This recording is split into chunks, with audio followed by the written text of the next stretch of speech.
What's going on, everybody? This is Joe. And Amy. And we are back with another episode of Life is Strange Before the Storm. Last time was a hell of an episode, and if you missed it, I encourage that you go check it out. But we ended up participating, much to our chagrin, and by our I mean Chloe's, we participated in The Tempest, the play at Blackwell Academy, that Rachel wasn't even supposed to be a part of, or wasn't allowed to continue to be a part of, let alone the fact that we weren't supposed to be in it at all. But both of us were instead to take over for some people who had some unfortunate situations happen to them. Mm-hmm. But it really did... First of all, Amy did an incredible job remembering her lines and stuff like that, so that the play did go off without a hitch, so much so that Rachel went off script. And we were able to kind of further our relationship with Rachel heavily on stage in front of everyone. And then afterwards, walking back to Rachel's parents' house, we were able to further our relationship more, kind of determine that we were going to be leaving Arcadia Bay that night together, going to New York, and we sealed that decision with a kiss. All right. And then we made it back to Rachel's parents' house, where there was a bit of awkwardness, because we were planning on just sneaking in, grabbing stuff, and leaving. And right now, at the time that we're about to come back in, Rachel is upstairs packing while we are stuck downstairs with her parents, helping her mom get ready for dinner.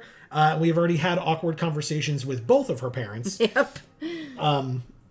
Where we came very close to talking to the mom specifically about the fact that the dad is cheating on her. Right. We didn't, but we came damn close. And so now we have to set the table and see if we can have this meal without screwing everything up. Yeah. If that's your goal. I mean, it's your game, but sure. We will see in the moment what decisions end up coming about or what decisions they give you to choose from. Right. We'll find out what happens. That's right. That's all you can do in life sometimes. That's right. It's off to the table with you. Okay, and this green-ass milk. Oh, it's so gross. I know. So gross. All right, let's place the the plates on the table. Excuse me. Jesus, Chloe. Oh, a text from our mom. I guess she's so impressed with the plates that she knows she can be rough with them. Mom says,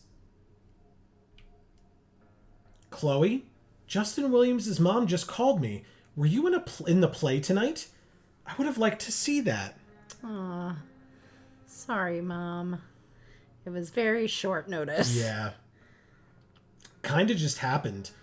I know it was last minute. I'm glad you're doing well. It would be nice to see you tonight. Are you coming home? Please, Chloe. I miss you. Oh, no. That's it. Ugh. Yeah, that sucks. Yeah. A lot. Ugh, what a terrible situation. Yeah. We still can't take glasses either? We have to go back and report that we did it? Like... I guess we have to get glasses from in here. Yes, Chloe? What next? Okay, that. Okay. Plates? Check. Anything else? Actually, could you be a dear and ask Mr. Amber what he'd like to drink with dinner? Ew. I will be a dear. He's right there. To James. As long as I can avoid using the words cheating and scumbag, I should be fine. Can you not, like, slightly raise your voice? Like, do you feel like that's rude? To be like, oh, James, what would you like with dinner? Like, that's not awkward at all. Or James could fucking get it himself. That is also true. But Amy, he's doing important shit like sitting on his ass reading a newspaper. Yes. You're right. Something else? What's your vice, Mr. Amber? I'm sorry? Your wife wants to know what kind of drink you're having. Ah, let's say sherry. Okay. 1, 2, 3. Sherry. comical. I didn't even get that. Maybe you can help me understand something. I'll give it a shot. Rose and I, we're worried about Rachel. Yesterday was so unlike her. What do you suppose is going on? Besides me or besides you? Oh, holy shit. Oh, no. Holy shit. Besides me. Yeah, you can't spill the beans this early. Oh, shit. We haven't even sat down at the table with these people yet. We promised Rachel we'd be good. Holy crap. And both of these are bad answers, so I'll pick the least bad one. Can I just say how sorry. much... It's all Okay. my bad Sorry. behavior rubbing off on her, you mean? Another joke. You tell me. It seemed like you and Wells were happy to believe that this morning. And you were all too eager to play into our expectations. In my experience, that's a tactic people use to cover for someone else. Rachel is her own person. She's responsible for her actions. I'd be lying if I said I didn't have concerns about your friendship, but perhaps you're exactly who Rachel needs right now as she navigates the choppy waters of adolescence. Ew. Are you a psychologist as well? Thanks. Also, the newspaper up means this conversation's over, I guess. I'm so sorry to have interrupted you, Amy, please. Cold motherfucker. Yeah, right? Do you remember what you were going to say? Yeah, I was just gonna say how much I love the that the tiles as the backsplash in the kitchen match the fireplace around. Oh, sure, yeah. It has nothing to do with the game. I'm so sorry. No, it's perfectly fine. I mean, for folks that have watched us, you know what our professions are. And Amy is in real estate, and I am an attorney. So it's interesting. Time to report back to Rose. It's interesting to me that this was the first moment, like with all that's been going on, I've been curious when the district attorney side of this dude is going to come out. Mm-hmm. And to a small degree it did. And I don't know whether Yeah. that's writing, like the writers not fully understanding the concept of like what a district attorney is or does, but like sure. it's their job. It's their job to like look at criminals and talk to criminals and get them to admit to things or like talk about things that they don't want to talk about. Right. And like I have interviewed with assistant district attorneys before, and they are very good at making you walk out of a meeting and going, did they know everything or nothing? Right. You know what I mean? Like, so that's the first time that I think I've seen him use any type of tactic, even similar to things that I've seen in the actual legal field. So, Right. yeah, very, very And interesting. of course, what I'm thinking about is tile. And that these countertops appear to be Korean. Yeah, that's the countertops my parents have in their house. Yeah. It's Korean, yeah. All right, let's tell her that he wants sherry. Yes, Chloe? The boss man would like a sherry. Thank you. The glasses are in the china cabinet. You can place one at his setting. How am I supposed to get to China? Kidding. It's the fancy-looking cabinet, right? You got it. Oh my god. Chloe, just give up, girl. It's not happening. Yeah, these people are very fake, so it's not worth it. Trust me. It's the triangle-shaped one. None of those are triangle shaped. Basic shapes. Now you're speaking my language.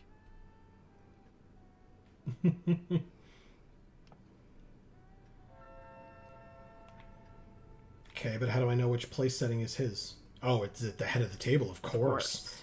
Sorry. Yeah, that's not triangle shaped, but Did she just wipe that on her ass? I think she wiped it on her clothes. She probably saw like a water spot or something on it. Okay. Or Anyway, maybe yeah. she just wanted to make it dirty because she doesn't like him. Shout outs to a friend of mine who I know for a fact, for important dinners or meals, has in fact rubbed his genitals on silverware that he then placed at people's place settings. Anyway, very important meals. Anyway. Yes, Chloe?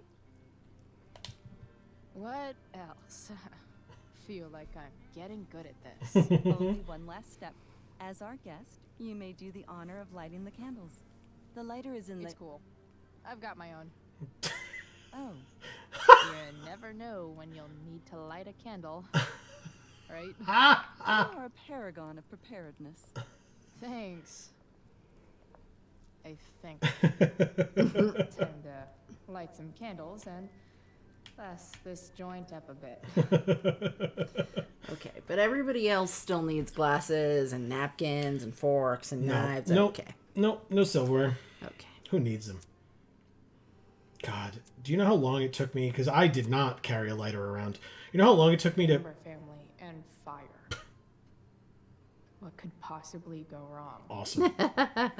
Do you know how long it took me to figure out how to light a candle without burning myself with a lighter? God, I'm so bad at it. But I get it now. So. Oh. Awkward dinner. Mm-hmm. It's also after 10. So, Chloe, are you and Rachel in any of the same classes? It's almost 11. We just started eating. It's almost 11 p.m. Oh my gosh. Those are the answers. Not anymore, or I wish. Not anymore. I mean, she was there when we got expelled, so. Yeah, but just make it more awkward. Yeah, you just say that. It's better than I wish. Okay. Not since this morning. Oh, gosh. I'm so sorry. No, that's cool. We're not. What about that fire? Dinner's really good, Mom. Thank you, Rachel. The way the fire spreads so fast, I've never heard of anything like it. It's scary or it's strange. It's scary. But life is strange. It's scary is fine. She's bringing it up, and she's clearly worried about it. So we'll say, oh, it's so scary. Yeah. Yeah. It's scary. After those floods upstate, I was overjoyed we had less rain this year. Who knew a spring drought could be even more dangerous? You never know where a deadly spark will come from. It's certainly troubling. The latest report from the Commissioner's office suggests arson. Arson. Why would anyone do that? Any number of reasons. With everything going on in the world today, even a town like Arcadia Bay isn't immune to the ills of society. Oh my God. This guy's gross. I cannot imagine how difficult these last few years have been for you, Chloe. Now that you and Rachel have become friends, I want you to know that our home is always open to you. No thanks. This place sucks. Thanks. Well said, dear. It's imperative in such troubled times as these that we remember what is most important to us. Is this guy a robot? He He's sounds like Data from Star Family's not Trek. really a gift. It is a responsibility. As such, those we love must be cared for and never, ever taken for granted. Calm Rachel or attack James. Calm Rachel, please. All we need to do is get through dinner. By the way, you literally, I was going to say, but I didn't want to interrupt him. But you were saying, is this guy a robot? No, Amy, he's a politician. No, That's why. Literally, he sounds like Data from Star Trek. Sure. Who is a robot. But he talks like that because he's a politician. That's probably like prepared bullshit that he had for debates or whatever. Excuse me. All right, calm Rachel. Calm Rachel, please. Yeah, that's super true. And also remember, Rachel, that even when shit's like the lamest ever, you can always run away from whatever's bothering you. As long as you just keep calm. An interesting philosophy, Chloe. Yes, indeed. Not one that I would endorse, however. I favor confronting my problems head on. But to each their own, I suppose. Oh, fucking blown. Rachel? Explain or distract? Distract. Quickly.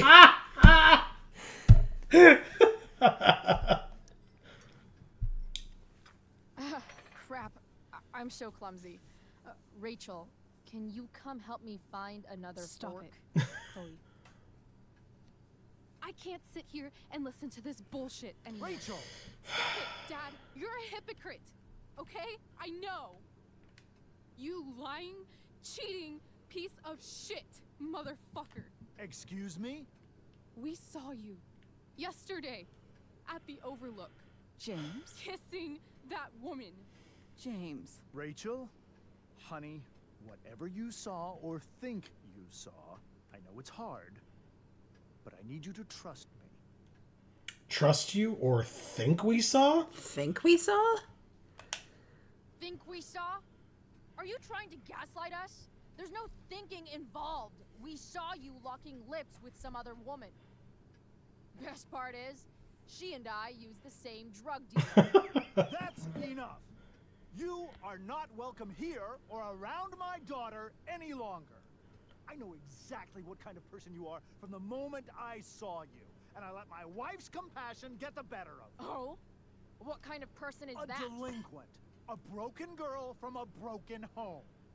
That's enough, James. I will not have you continue to speak to her like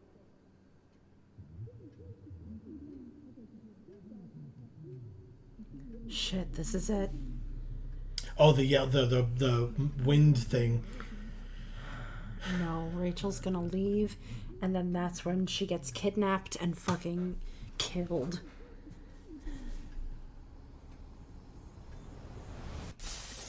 Oh, shit. Why can't you just tell me the fucking truth? Stop lying. Stop being a politician for one fucking minute. Can't you just be my dad? Rachel, that woman you saw, that wasn't my...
that moment with Nathan really got me.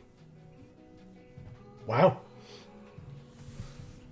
Nathan and Samantha. Thank you. I was like, Sarah? No, it's not Sarah. No, Sarah's the mom. The new mom. That's Sarah. Yeah. S-E-R-A. I was saying Sarah. S-A-R-A or S-A-R-A-H or whatever. But anyway. Okay. So, what'd you think of episode 2? Pretty fucking great. Did you think it was the mom?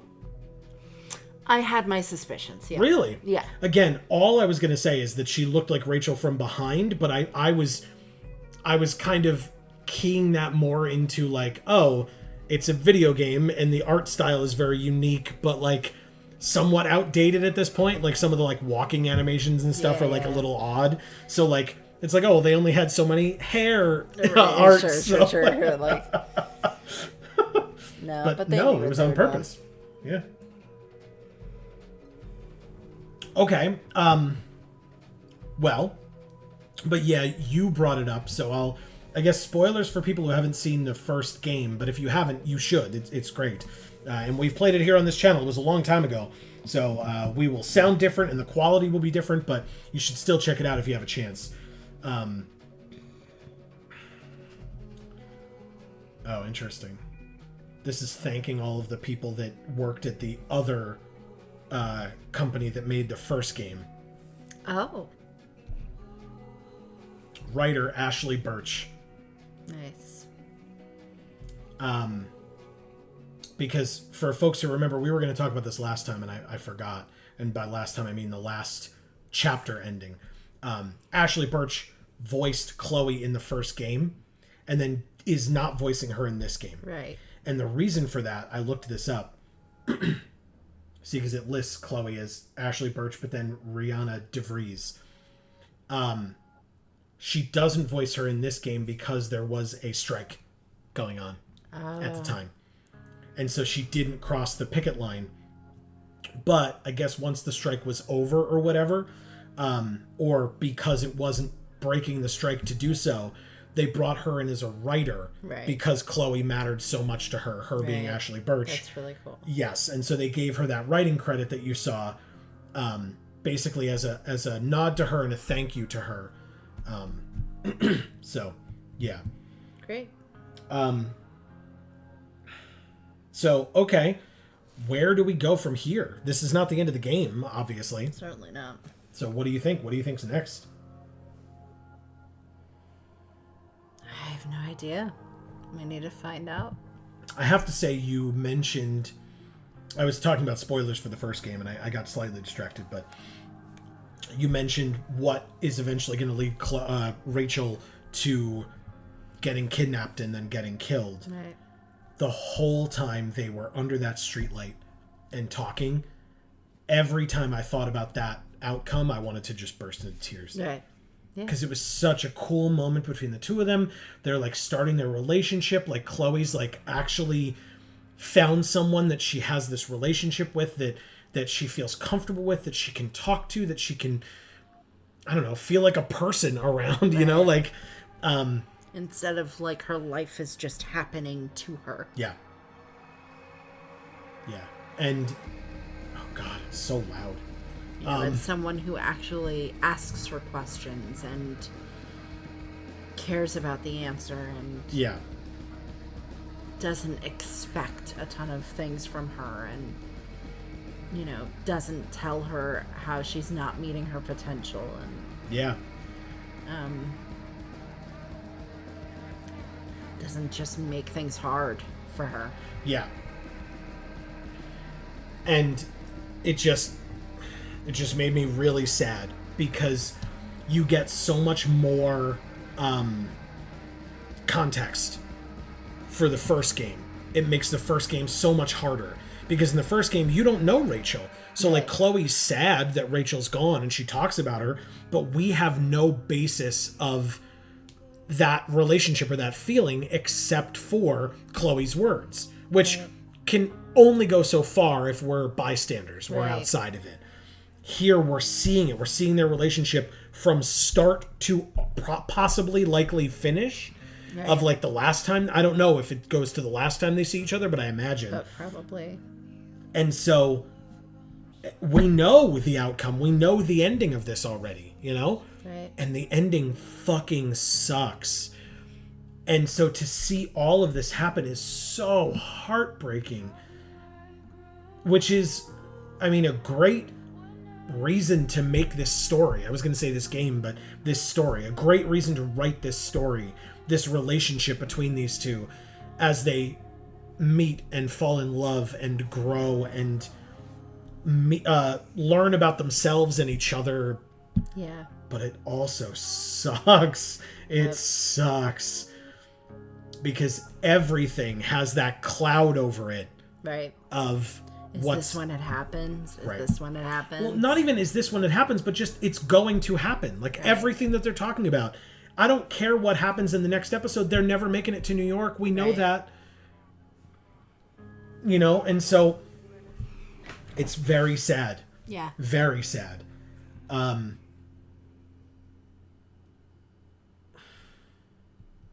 Wow. Yeah.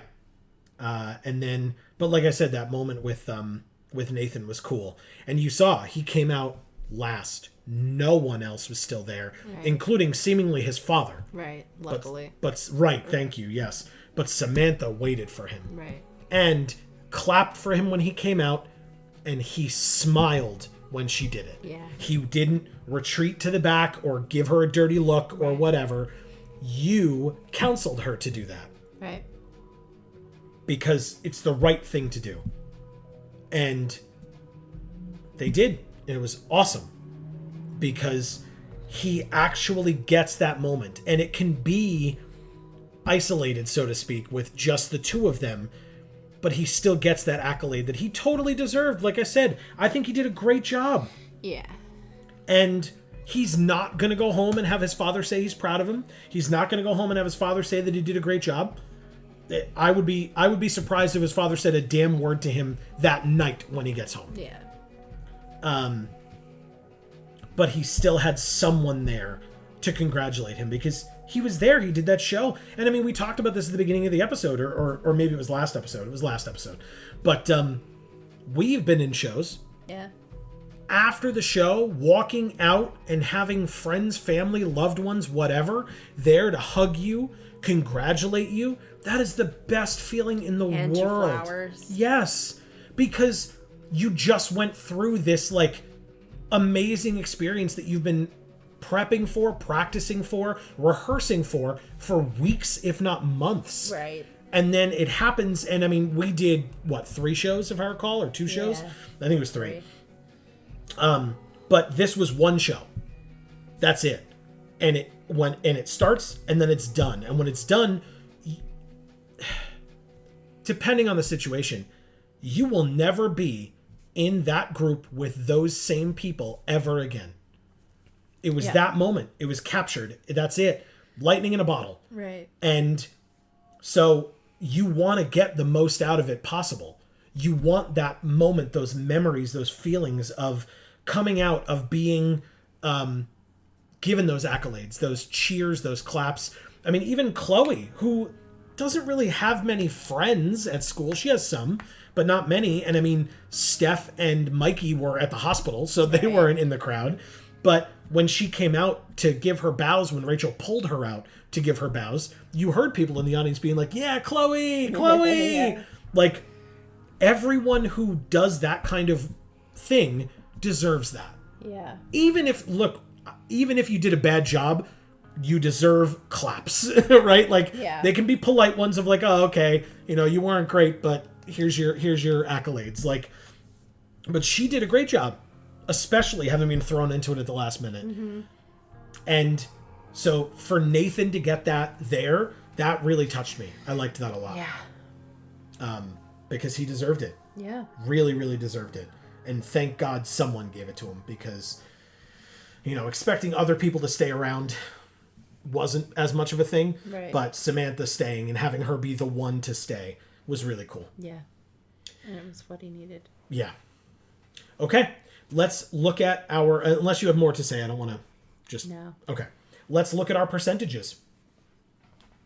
Our first decision, whether we took the blame for Rachel or went along with her story, we took the blame for Rachel, as did 77% of other people. We're in the supermajority there, over 3/4. Well, yeah, because I mean, we went along with Rachel's story in the beginning, and then when we realized it wasn't working, we pivoted to, okay, we take the blame because she deserves to be in that play. Yeah. We did empty our pockets at David's request, which a fair majority, over half, did as well, 62%, as opposed to refusing to do so. We were in the minority for giving Damon the money. Really? Again, I probably would have decided to stay with Mikey. Drew made it very clear. Drew, so this is me personally, right? I'm not saying you did the wrong thing or that I disagree. It's your game and you play it how you want. I'm saying what I would have done. Drew has dealt with Damon before, clearly, and Drew specifically said to Chloe, do not open this door. Yes. He said that to her. Yeah. So he knows Damon a lot better than you do, right? I played the game in that moment as myself. Sure. As Drew is a child. Not, I am also a child named Chloe. Yeah. Drew is a child, and I need to protect him from this man. Yep. You know? And again, that's why I say, I in no way am I like, you're crazy, Amy. Like, no, absolutely I could see the reason why you'd want to. And you said it very plainly. You're like, he could be killed. Right. Literally killed. And you're standing there in the room next to Mikey, and then you have to face Mikey after that of like, we stood there while hold his hand as he listens to his brother be murdered. Well, like, no. No, but I mean a day, a week, a month down the road when Mikey is with you and every time he sees you, he's like, we stood there while my brother got killed. Right. Like, no. So I completely understand that side of it as well. I'm just saying, as the person who knew Damon better out of the two of you, Drew said to leave the door closed. And was a football player. So, like, you know, can take hits and is strong and, you know, much closer in build to this man that he is fighting than I am as this scrawny little teenage girl. Well, and again, but you came out there and gave him what he wanted, which was the money. So he had no beef with you, right? He wasn't going to get in your face. Yeah, he wasn't going to hurt me. Right. Because I had the fucking money. Right. He did slap Mikey, right? So Mikey got hurt because of that. Now, I'm curious, though, because I imagine, like, I mean, the whole... Maybe Steph just would have been there, because Steph not being there had nothing to do with you and Rachel being back in the play. Yeah. Right? Because it was other people not being able to be in the play. Correct. That we replaced. That's right. The only other thing I can think of, though, is that maybe Steph would have gone to support Mikey and take care of Drew in the hospital. Oh, sure. Instead of Mikey being in the hospital, you know? Sure. And so then at the end clip there would have been Steph and Mikey sitting in the chair in the hallway, which might have made more sense for how somber Drew looked. Right. Because, again, as we said, it was like, Mikey broke his arm. Like, sure, it sucks, but it wasn't a compound fracture. No. It wasn't sticking through the skin. Like, well, but you also have to take into account, like, yes, he's sitting there feeling guilty about the fact that he's the reason why Mikey's in the hospital. But then you have to add on, well, now they don't have the money for his dad. And now they're not in good shape with this Damon guy still, despite him having gotten the money, right? Yes, and go ahead. And what if this hospital charges them money? I was going to say that. They don't have it. We are in 2024 here in the United States. They are in the United States as well, but it's 2010, so I don't know what the state of the insurance world is, but their dad is a homeless person, so it's not like he has a job that gives him insurance. Now, they're kids. Does that mean that they have government subsidized insurance? I'm not sure offhand. Again, I don't know how it works in 2010 or how it works in Ohio or whatever, right? Like Ohio, very different than, or Oregon, right? Oregon. Or Colorado?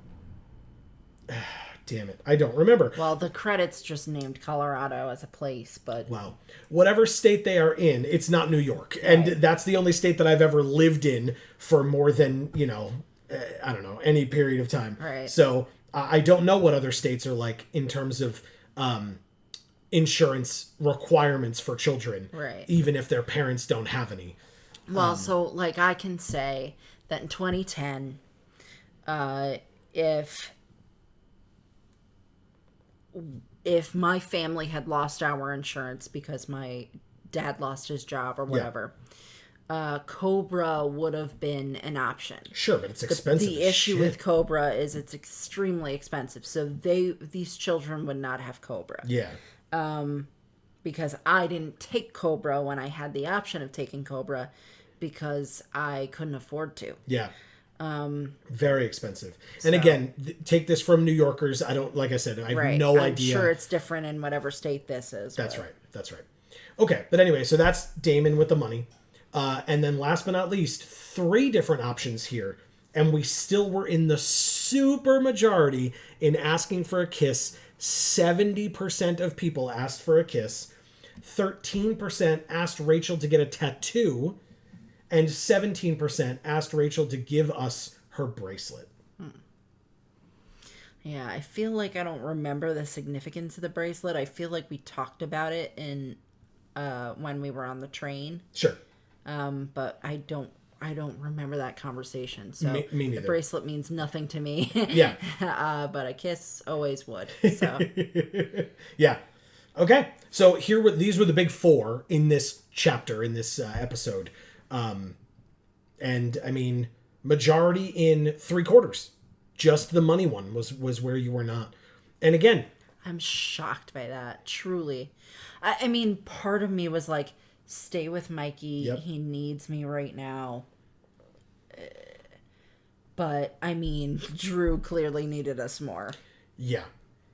Well, yeah, again, Mikey got a broken arm. Drew could have been a lot worse. Yeah. And like I said, that's my assumption as to what would have happened Yeah. to have still had Steph not be able to be there for her own play, which really sucks. Yeah. But she did the right thing. She was there for her friend and his Right. family. And, I would have done the same thing, I'm sure. Yeah. Sure. Okay. On to the next. Yeah. These are the smaller decisions we made along the way. Okay. So, you didn't talk to Elliot about the play, you decided not to go to the play with Elliot, or you intended to go to the play with Elliot. So we were in the majority again, even though it's less than 50%, but there were 3 options. Right. We were with 49% of people saying that we intended to go with Elliot, and we basically told him we would go, but then of course things changed after the fact, but still. Right. He's used to us doing that to him.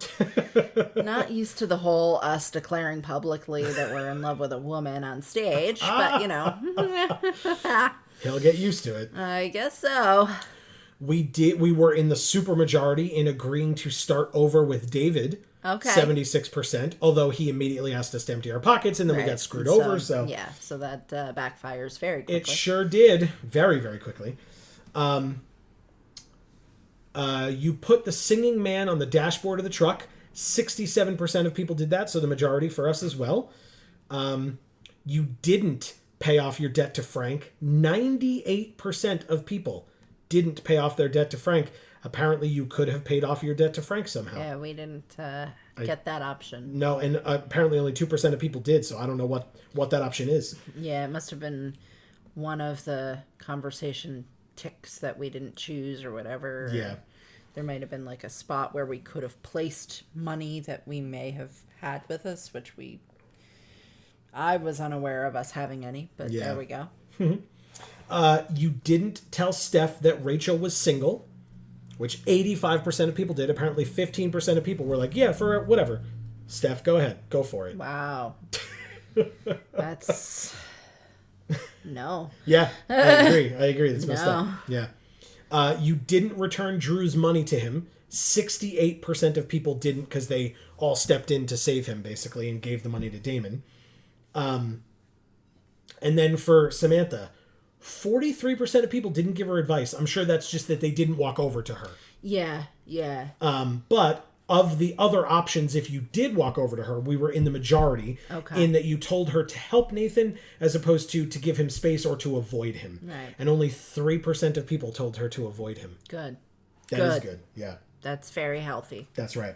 Giving him some space, 22%, which is close to 32. It's close to what we did, but and again, I think that's somewhat understandable. Yeah. It's just I agree with what you said. And giving him space that option is so vague, Yeah. right? Because what does that really mean? Does that mean, for the rest of the night, or does that mean indefinitely? Does that mean for the next week? Like, that can be interpreted a lot of different ways. Yeah. So I could see how 22% of people would think that was the choice. Sure. And then once they realized later maybe that wasn't exactly what they should have chosen, or maybe they never got to realize that because they didn't get to have that moment that we got to have, Sure. where we saw Samantha still waiting there for Nathan at the very end. Yeah. Things So like cute. that. So cute. Yeah. This one's an interesting one. 4 options with Victoria before the play. Yeah. We picked the least chosen option Oh. out of the 4 in encouraging her before the play started. 13% of people did that. And see, I was so impressed with how healthy everyone was for Samantha, and now y'all threw it out the window. That's because Samantha is sweet and adorable and amazing, and That's Victoria not the sucks. point. Yeah, I know. That's not the point. I know. The next lowest option was discouraging her from acting in the play, but then the other 2 options that had 30% plus, confronting Victoria before the play or tricking her before the play. Mm-hmm. And instead, Rachel did that for us. Right. Then the choice with Rachel of going on a road trip, going to New York, or going to Los Angeles, we were tied for second by 1%. Wow. With New York. So New York and Los Angeles were tied, and a road trip was 1% higher than the other 2. Yeah, It was almost a perfect 1/3 split for each answer there. Very cool. Super interesting. Very cool. I love that. Right? I love that so much. Yeah. And it's so fitting then that extra 1% went to road trip. Yeah. Because that leaves it open-ended. I was going to say That non-committal. leaves it, we're not committing to the place we're going. We're just going to go. Yeah. And so that is the one that deserves that extra 1%, when the other 2 were on opposite sides of the country. And, you've Deadlocked. got... Right. Yeah. Yeah. No, that's great. It's and then, perfect. Interestingly, the last one, Rachel attacked James at dinner, was the supermajority. That's what we did at 71%, as opposed to us attacking James at dinner. It's not 29%. Our place. Yeah. He's not our father. That's right. Okay. Great. And the woman at that table wasn't her mother. Anyway. Oopsie daisy. So interestingly, we're going to, just because we haven't gotten far enough in this episode yet, we are going to have to start the next episode. Again, it's weird because we call our show episodes and this game calls their parts episodes. Right. But here we are. We're going to have to start the next episode of Life is Strange Before the Storm before we end this episode of Life is Strange Before the Storm. Are you confused yet? Anyway, let's move on. You ready? Yes. Obviously, folks, any thoughts that you have, or if you want to tell us what you decided when you played this game for this chapter or this episode, let us know in the comments down below, as well as anything that you want to discuss about anything that happens in the entirety of this episode. We want to hear from you. That's what the comments are for. But let's do it. Ready? Ready. Shit.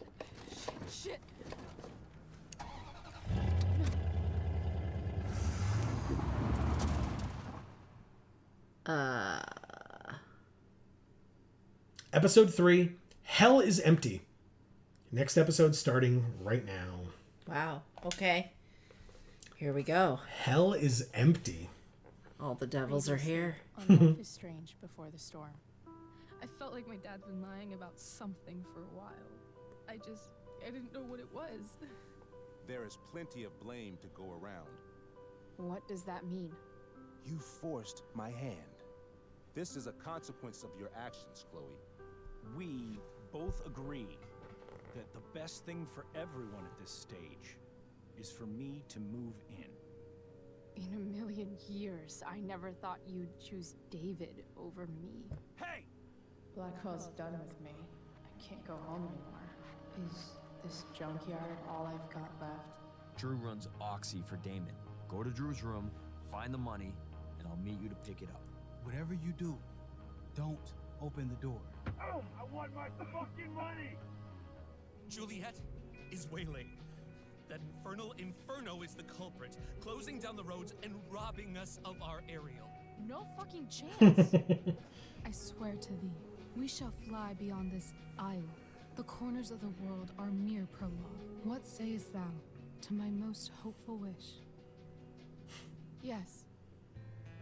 Let's leave. For real. If you don't mean this, it's just making me feel like shit that this life you're describing isn't going to happen. What would it take to convince you? Why can't you just tell me the fucking truth? Rachel, that woman you saw, that wasn't my mistress. That was your mother. So this woman's just a plant, basically? As like his wife of politician, Stop. you know? I'm serious. Stop. Okay. They'll explain. I want to tell you all of it. But are you sure that Chloe should be here for... Chloe stays.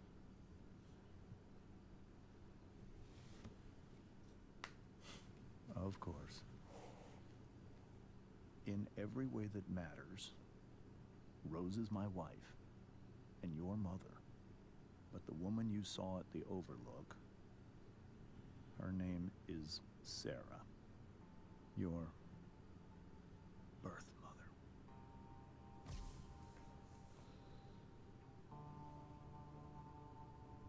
I'm going to tell you everything, Rachel. Everything I've shielded you from for so long. But the truth can be hard to look at.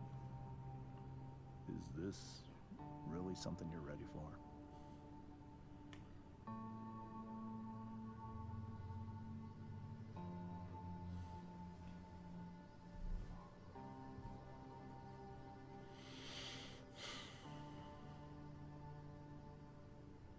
Chloe.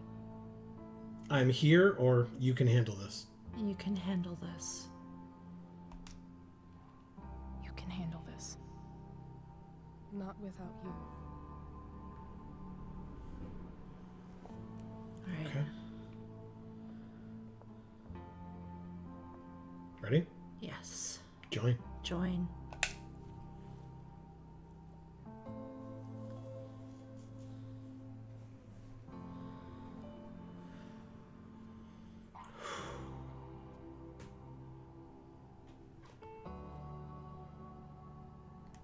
Yeah, it's the only option. All right, let's look. Let's look. When I was in high school, there was one person everyone adored. Her teachers, her friends. Sarah was everyone's favorite. Every boy wanted to date her. I could barely believe it when she picked me. Data from Star Sometimes Trek. I think that's what kept me blind for so long.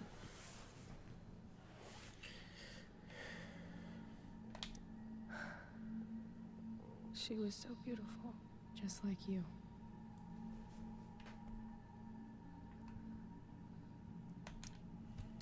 She was so alive, so passionate about everything. Just like Rachel. Early on, though, I realized I wasn't enough for her. While the rest of us were pursuing college, careers, families, Sarah wasn't looking for any of that. She was looking for escape. I only saw what I wanted to see, until it was almost too late.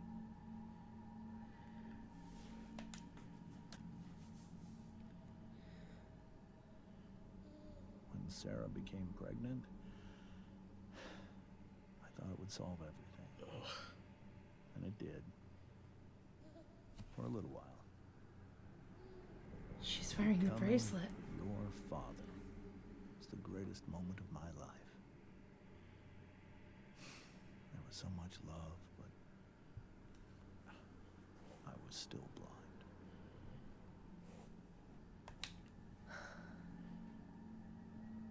This all feels like someone else's life. Whatever happens, Rachel, I'm here.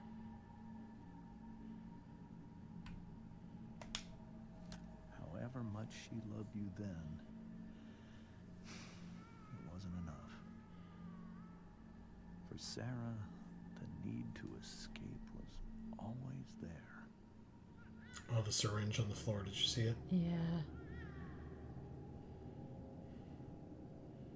For over a year, I tried to help her. I made myself believe that she was still a good person. That no matter what happened,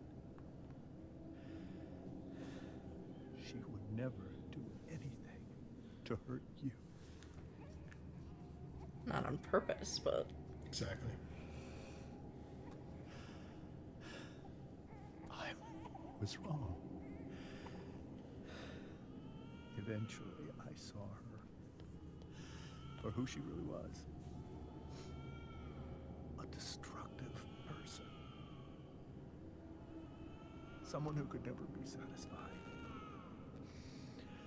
Anyone or anything. That's not true. Just because she's a drug addict doesn't mean she's a bad person. I was desperate. I didn't know what to do. So I made a choice. I was never going to let her harm you again.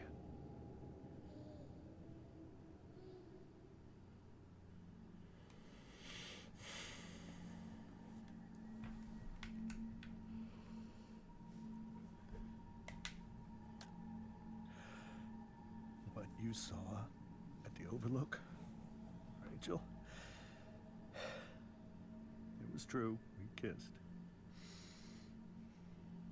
It was the saddest kiss of my life. It was a kiss goodbye. I told her that I was happy for her.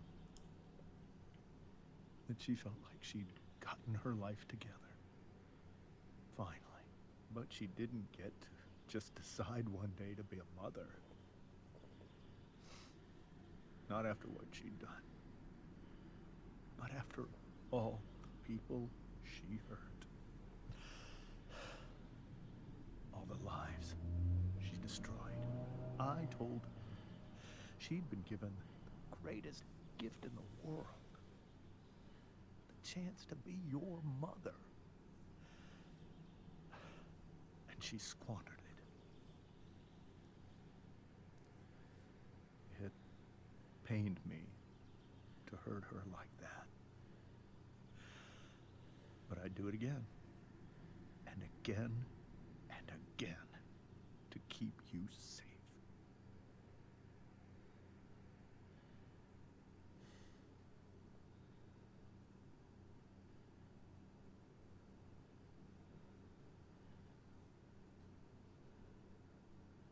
So that was the first time you've seen her or spoken with her in 15 years? No. I send her money. Every single month. It's our arrangement. But now, she wants to see me? Yes. But Rachel, it cannot be. Why not? Or who says it's your decision? Who says it's your decision? Do you agree with that? What? That it's not his decision? Yeah. Correct. Okay. Yeah. Rachel's old enough to be able to make that decision for herself. Sure. You think you have the right to decide that for her? When I left Sarah, when I took Rachel away, I truly believe I saved her life. And I will continue to protect her no matter what. But maybe she's different now. Maybe people change, right? Maybe so. But consider that for 15 years, she's preferred that money to you. Rachel. I think I need to lie down.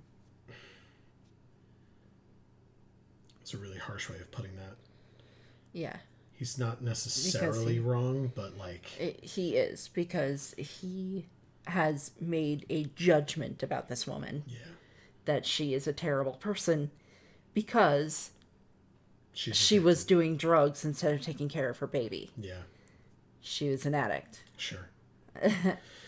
Like, unfortunately, that's a part of that to a degree. I can't leave Rachel to deal with this alone. Yeah, let's talk. Because, oh God, wow. That's really rough. I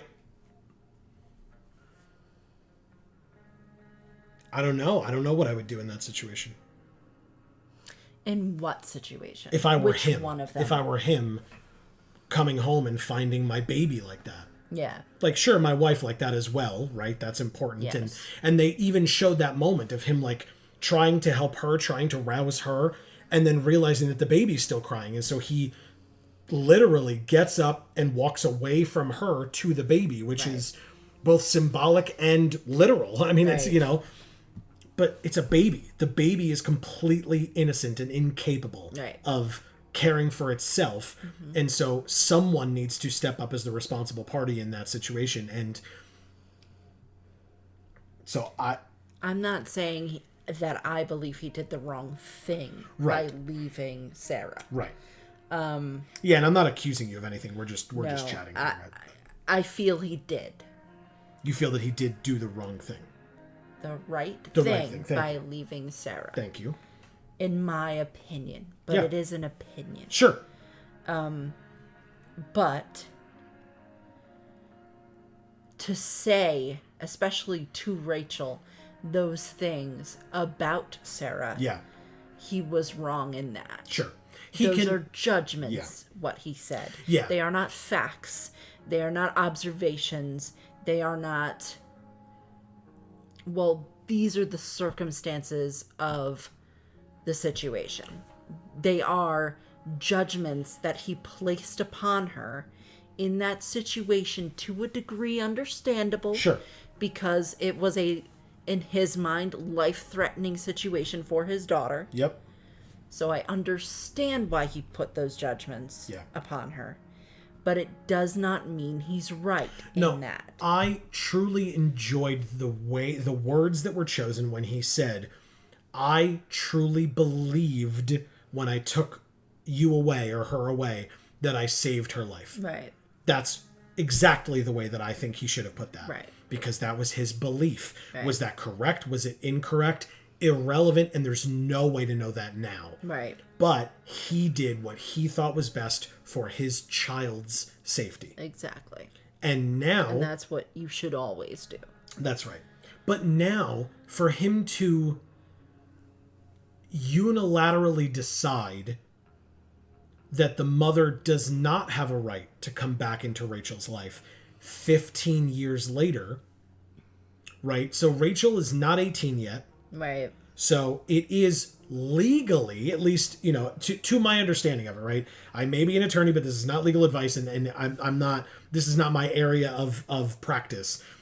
To my knowledge, it would be his decision as the parent whether or not she is allowed to have contact. But now that the conversation has been had, hopefully he would be, as you, I believe, were insinuating, but please correct me if I'm wrong, that Rachel would be given the choice of like, hey, here's the situation. I wasn't insinuating it. I was flat out stating she is old enough to be able to make this choice. That's fine. Whether or not he agrees with that is his own problem. Sure. I just didn't want to put words in your mouth if I misunderstood. But yes, so that he unilaterally decided while talking to her mother that, okay, that's very nice. I'm so glad that you've gotten your life back together, or as he, I believe, put it, she feels like she's gotten her life back together. Because, look, in the world, I mean, sometimes that's what happens to drug addicts. Like, yes, there are so many amazing success stories of folks who kick the habit and stay off of it and continue on to live amazing, happy, successful lives. And then there are people who relapse, and he's not comfortable, and then eventually again may still get there, but that he wasn't comfortable putting Rachel through that. Right. Through the okay, your mother's back in your life, oh, she's fallen out of it again. Right. Like that's a cycle that could have started in that moment that he wasn't comfortable with. Right. Because he suffered the trauma already of going through that. Now, like you said, your point is well taken, that Rachel is not a defenseless baby anymore. Right. But she is still his child, and still a minor, and still may not, may feel that she is still not fully capable of understanding what this could do to her. Right. To have this woman come back into her life Sure, and then he leave does again. understand because, like you said, he's been through this trauma already. Yeah. Right? And he's older and wiser, right? Yeah. She is not. Yeah. But at the same time, when you're having emotional conversations like this with teenagers who, you know, are at a point where they're emotionally mature. Yeah.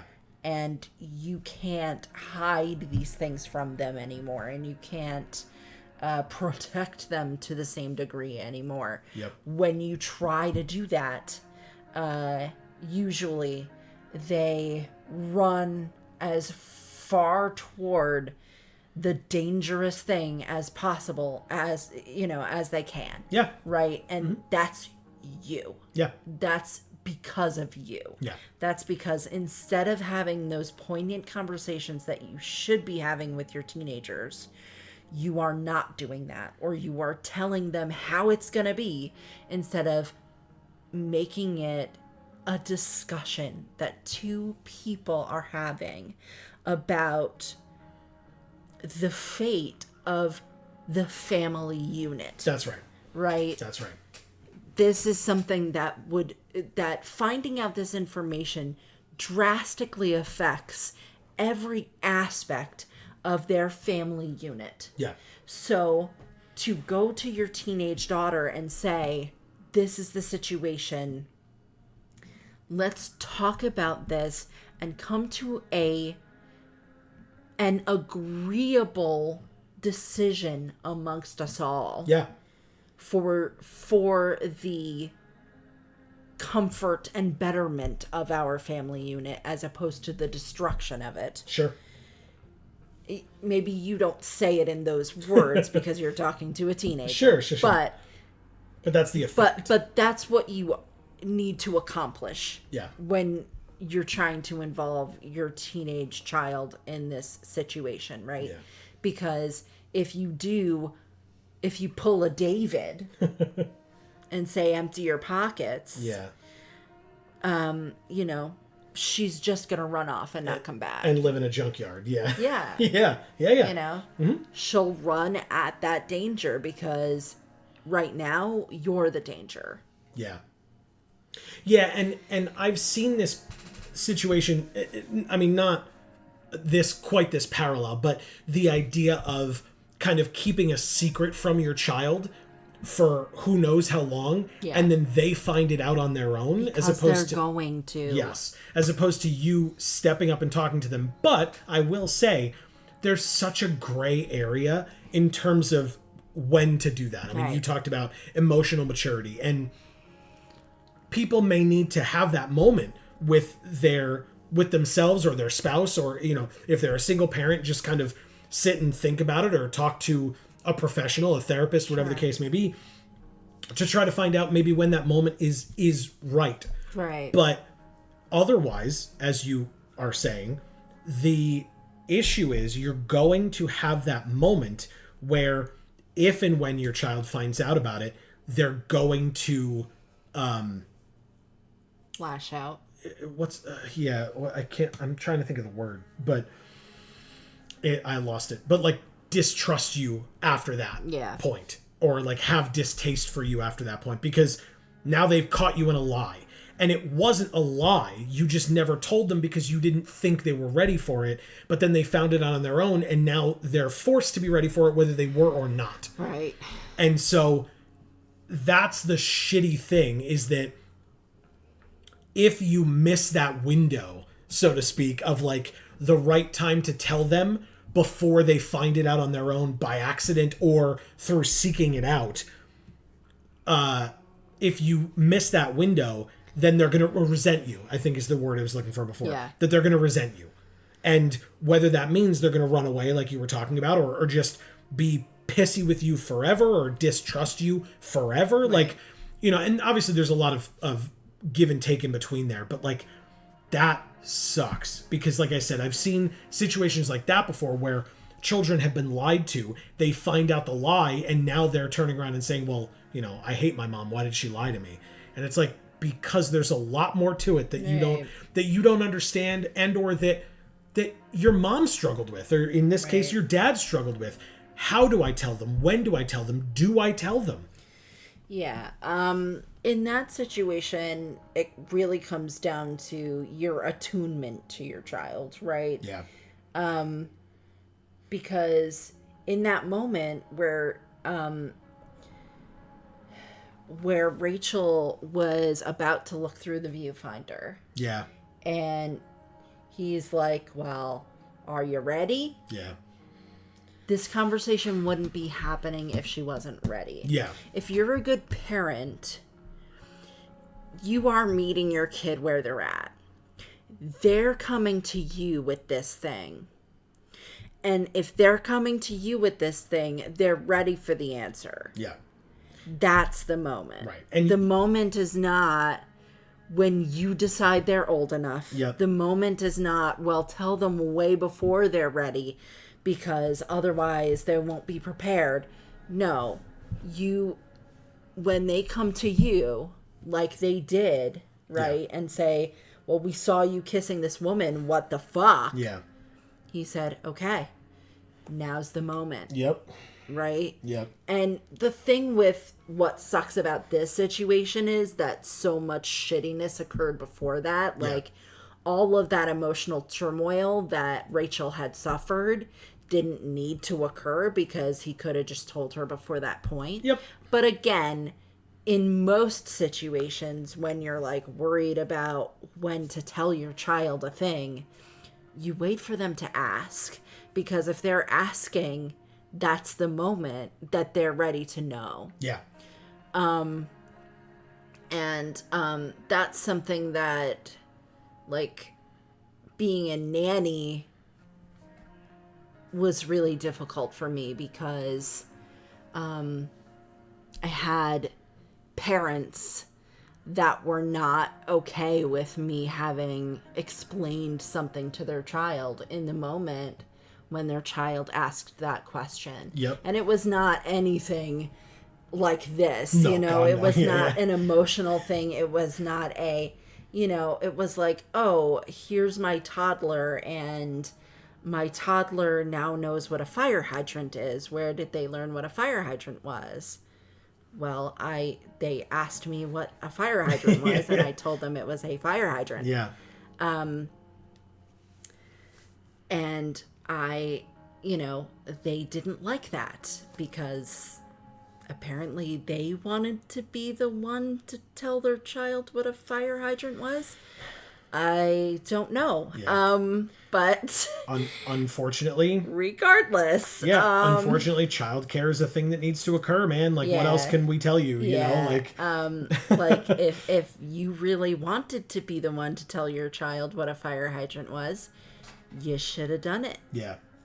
I don't know what else to tell you. No, and you that's know, fair. that I mean, point. look, and to defend them only slightly, right? I'm not trying to like come to their defense and be like, come on, Amy. But like, there's only so many hours in a day. And it's also something that, especially as a parent, which we are not yet, but we've both cared for children in different degrees in our lives coming up to this point. But that I can only imagine there's only so many hours in a day. Right. And that when you hear about a milestone for your child, even if it's something as small as they now know what a fire hydrant is. Yeah, like, I mean, to me, that's in no way a milestone, but correct. apparently it was to them. Well, I was going to say, but you never know how it's going to hit, right. you know? And that feeling for them of like, oh, I didn't get to tell them that. Right. You know? And maybe that hurt for them for whatever reason. Yeah. And so kind of talking about what you were like, you got to kind of meet them where they're at of like, right. Oh, I missed that milestone. It's like, yeah, you're going to miss milestones. Like, it's not a big one. It's not them walking for the first time or talking for the first time. Yeah. It's them knowing what a fire hydrant is. And right. you got to pick your battles because exactly. you're not going to be with them 24/7, 365. Right. Like, they're going to learn things at school too. And you're not going to, you know, go to their teacher and be like, how dare you explain this to them? It's like, I'm a teacher. Of course I'm going to. Fucking job. Yeah, exactly. But that's what I'm saying. So I felt like it was my job to answer his question that he asked me. Yeah. That he only asked me because he was ready to know the answer. That's right. So, like... My parents raised me on that philosophy of, like, if he's old enough to ask, he's old enough to know. Right. And then, of course, you know, again, meeting me where I'm at in terms of, like, you know, they're not going to go into, like... gruesome details about a thing. Gruesome details or deep philosophical conversation. You know, like, they're going to give me as much detail as I can understand, and... that anything that kind of goes over my head, they'll either try to explain that further or just kind of move on from that to something else to continue the explanation. But, you know, as much as I could have understood when I asked about it, I was told. That's how my parents did it as well. So, yeah. That was a very unfortunate situation for me because I came to learn that because I thought that was very ridiculous, but I kind of came to learn that was a common occurrence where they were just very jealous of the fact that I was getting to spend so much time with her kid and they were not. Yeah. And that then turned into a competition for them. Yeah. Of like, how many things can I do with my kid that then you can't do with my kid? And it was like, okay, you know, I'm not here for that. You know, I'm just sucks. Trying to do my job. Yeah, exactly. Yeah, that sucks. So, you know, it's over now. Yeah, exactly. Yeah. You're not, as we discussed, you're not in that profession anymore for varying reasons. Yeah. But that being a main one of them. That's right. We are at the end of this episode, but let me read these couple of last things on here. And then we'll move on. But for as much as any of you are comfortable doing so, I don't know if I've said this in this episode yet because I don't remember, because that was a very heavy discussion that I really appreciate being able to have. So thank you, Amy. And of course, thank all of you for listening. And for as much as you would like to join in the comments down below, we would love to hear from you as well. But we have this journal page, this new journal page. Max. I used to think the strangest thing about the Ambers was how normal they were. They seemed like a bad 90s sitcom family, and I did my best to play the part of the wacky yet lovable best friend. I chatted with Rose, Rachel's surprisingly cool mom, and even helped her set the table. The goal was to get in and out of there without causing a scene. You were trying to do it, and it didn't work.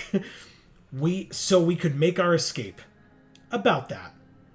It turns out Rachel couldn't sit back and let her cheating father act all high and mighty. I tried to distract her and remind her of our goal. It almost worked. No, it didn't. Then Rachel snapped. I guess she just can't stand the lying anymore.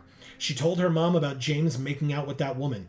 Everyone started yelling, and the next thing I knew, Rachel was going full Destructicon on the table, which is what this picture on the left-hand page is all about, I guess Chloe is the little robot. He's in love with the big fancy robot. That's right.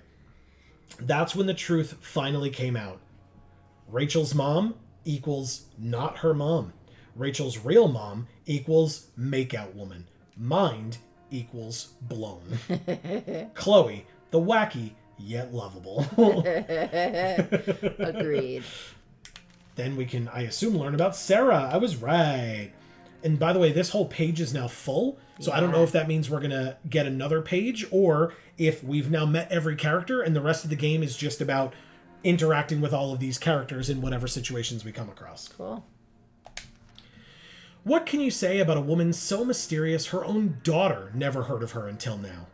From what James told us, Sarah is a drug-addicted drug addict, who got herself mixed up in all sorts of crazy shit. And by drugs, I mean OD, and end up dead in an alleyway drugs, not smoke a bowl and watch anime. When Rachel was a baby, Sarah would get high when she was supposed to be looking after her. Things got so fucked up that James finally had to take Rachel away. The funny thing is, I don't know that any part of this is funny, even as James talked about all the horrible things Sarah had done, he still seemed, I don't know, fixated, I guess. You could see the power she had over him. Actually, when he was talking about how beloved and magnetic Sarah used to be, I couldn't help think of Rachel. That's what you said. I wonder if James sees that too. Maybe it's what makes him so afraid of her. Anyway, now Sarah is in Arcadia Bay looking to meet Rachel. After years of taking James's money to stay away, suddenly she wants a relationship with her daughter. James seems skeptical. And Rachel? I can't even imagine what Rachel must be going through. Yeah. And these things on the right, where the kind of lightning bolts are pointing to from the magnet, look like checks. Oh. Like the checks that he would pay her, yeah. Wow, man. Holy crap. What a terrible situation. And we have a text from Group SMS from Dana.